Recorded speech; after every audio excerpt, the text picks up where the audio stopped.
It backyard cottages, or if you prefer to call them granny flats or garage apartments. You see, this little building, which is here in the back of this house. Now, what is a garage apartment or a granny flat? It's a bedroom that has gravitated from inside the house to become independent so that it can enter the rental market. See, this nation is full of unused bedrooms. There are millions of unused bedrooms all over, which cannot be rented because they would violate the privacy of the family.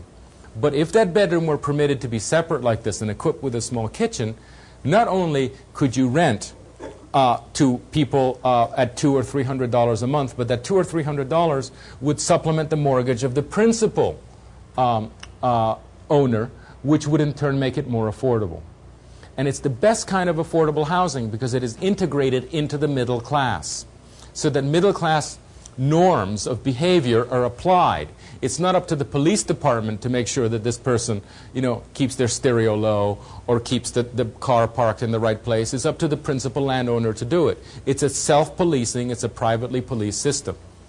This has been around since the very first settlements of America. Williamsburg is full of outbuildings.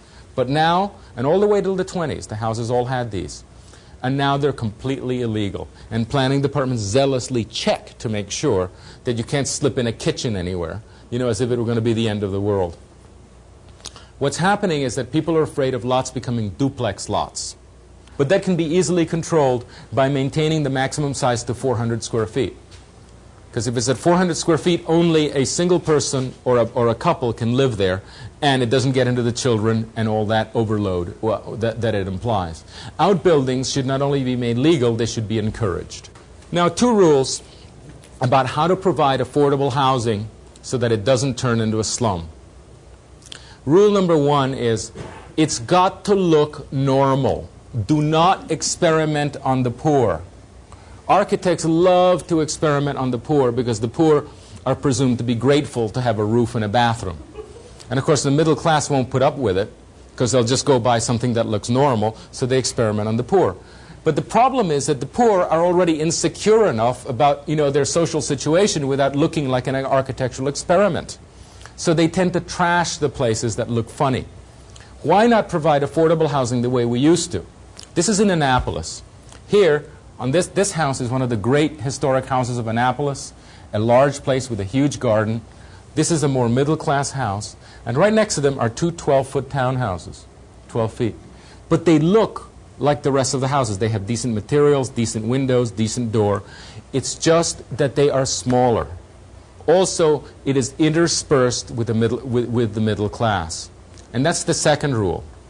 It is not enough to provide housing that looks normal. It is important that you provide it in very small increments interspersed with market rate housing. This is in St. Louis. St. Louis has undergone 2 generations of experiments in affordable housing. The first one was the high-rises, which of course were demolished in that very famous, in the 70s. That was a failed experiment. So then they said, we've learned the lesson. We won't put people in townhouses. We're going to put them in low-rise that looks normal. Which they did. Here it is. But this also turned into a slum.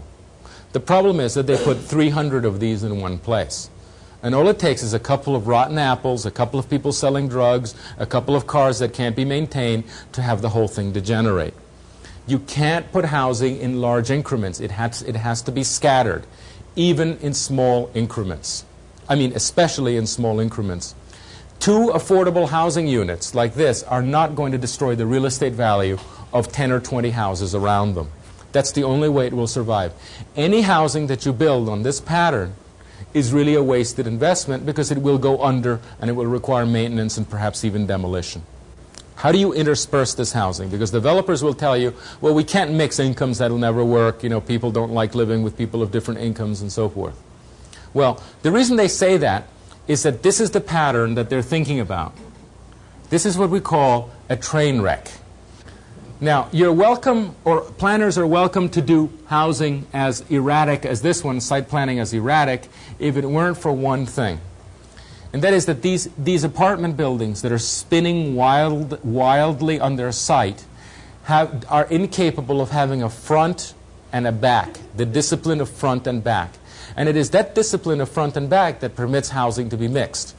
Take this aerial photograph here. This is where I live. This is Coral Gables in Florida, which is the development from the 1920s. It has the highest real estate values in South Florida, the second highest in all of Florida after Palm Beach.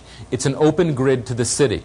Okay, that has never been a problem, by the way, in expensive neighborhoods. You don't need to gate people off to have security, because all you need to do is make authentic neighborhoods. They take care of themselves. But that's not what I'm talking about here.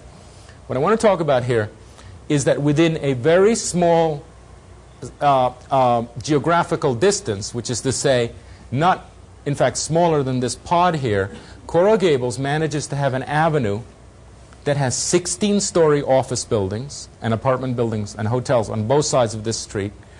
The next street over has apartment buildings of 2 and 3 stories, which is to say quite affordable housing. And the next street over has expensive single-family houses. How is this achieved? It's achieved because people relate to their front door. It's their address. It's their stoop. It's their street that means something to them. What happens behind them is of very little importance. Okay? That's why you get this. Now, this you normally don't see if you just drive around a city, because what you do is one day you drive down this street and you say, oh, what a nice street, single-family houses. And then, the next day you drive down this one and say, aha, this is the apartment. And the next day you drive here and see something else. Only when you study aerial photographs do you see how often these uses are mixed in a back-to-back situation. Current planners don't do this anymore. They separate uses on the street, like this, which means you get completely asymmetrical conditions, high rises on one side, low rises on the other. That is a direct result of working with magic markers. Magic markers are too fat to do any planning with. It's too crude a tool. It's like a club. Use a pencil, use a pen, because what you can do with a pen is actually make surgical interventions in terms of how to mix uses. For example, what's happening, the line is actually drawn here. These are duplexes facing each other. In our experience in planning, many irreconcilable problems can be addressed by surgical interventions. It doesn't have to be great big bubbles of single colors. If you do not have a front-to-back discipline, it is going to be very, very difficult to mix the incomes in the way that I'm proposing. By the way, and I'm not proposing that the jumps be this huge. You don't have to jump from high rises to apartment buildings. You can grade it down slowly from apartment buildings to townhouses to side yard houses to small lot single family to large lot single family. It can be graded imperceptibly. We've done that in all of our developments, and there has never been a marketing problem. Now, in the end, or rather, what I'm going to speak about in the next few slides is how to make a public realm that works for people. You know about this. Normally I need to remind people with slides like this because you have downtown San Antonio. This is in Nantucket. This is a place that people enjoy being in public, meeting each other, etc. It is important for a sense of community that you have a public space. This kind of thing is all too rare in the new cities of suburban sprawl. There's very, very little community feeling. There's a place in Miami called Kendall that has a population of 160,000 people, and there was a kind of scandal. People were asked where they lived, and they didn't know. They didn't know that they existed. They didn't know where they were. There was a complete disorientation as to what community they belonged in. And this is a completely planned area built since the 1970s, all of planned unit developments. It's just astonishing. Now they all have an inferiority complex and so forth, and they're having these completely artificial parades in parking lots, which have to be induced a la Rouse, by egging people on